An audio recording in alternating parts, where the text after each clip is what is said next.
Обратите внимание, если вы покупаете ванну и планируете потом дальше поставить панель, то нужно брать сразу же все. Не делать так, что сейчас куплю ванну, поставлю, а потом время будет, зайду, куплю панель.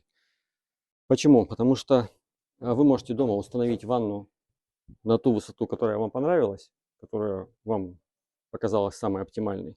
Вы выставляете ванну, герметите ее, как-то дополнительно крепите, кто на что гораст.